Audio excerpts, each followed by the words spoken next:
Hi everyone. So as a reminder, my client is going into the second grade. He is nonverbal and learning to use an AAC device. He has several target behaviors and acquisition skills that we are currently targeting, including aggression, social skills, potty training, as well as boundaries and personal space.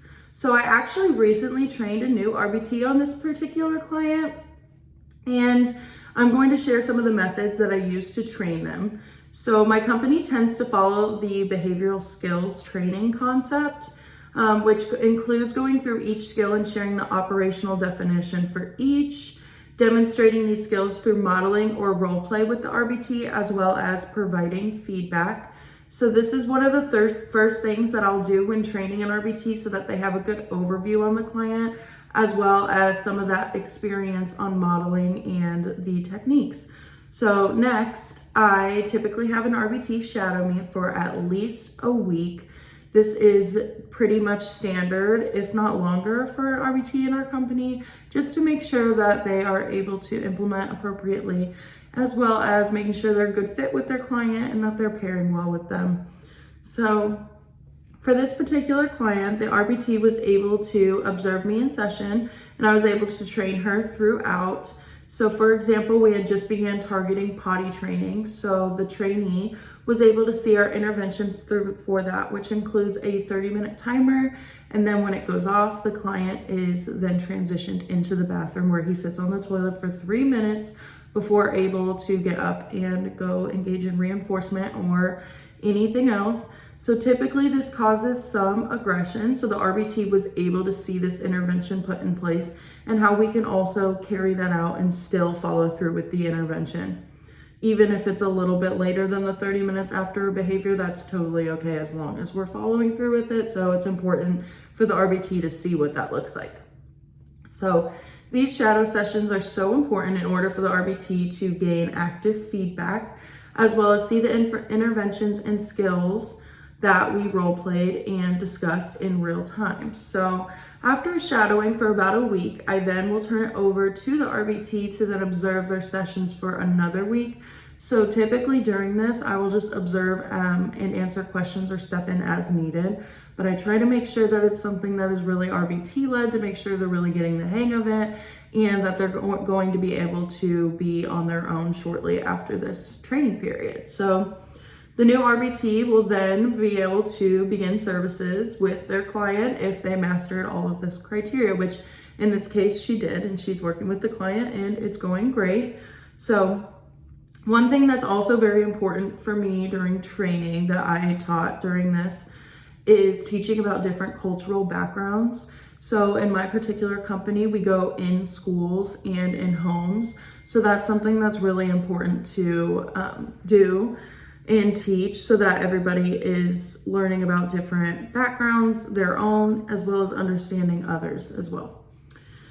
So this is something that I trained my new RBT on, and I was able to get a little insight about their own background and then was able to get some information based on the family and give that out. So I shared the family dynamics and who typically is involved in the decision making. So who to include with those big changes and who to share the interventions with, as well as just whoever is there to answer questions. So especially in my company, going into the homes of families, it's important to understand the cultural differences and family dynamics so that you're being respectful to the family, the client, and providing treatment that reflects their values. It's very important to have that. So I make sure to incorporate that into my training each time. So I have not measured validity and integrity just yet. This is something typically the BCBAs will do in my company. However, I could measure both moving forward. So for validity, making sure to accurately train on data taking and make sure that the new RBT knows what each goals mean in the intervention plan, as well as to correctly take data on them. So one of the things that I could implement is during one of my shadow days is having the RBT watch me take data, describing each instance that I'm putting down and why. And then I would probably encourage them to take notes during as well so that they could remember this. So typically in my company, and specifically for this client, we use TallyFlex, which is an app on your phone used to take data, and you implement all the goals in their treatment plan onto the app with the function as well. and you take data through that. So a lot of his goals are frequency data or percentage correct.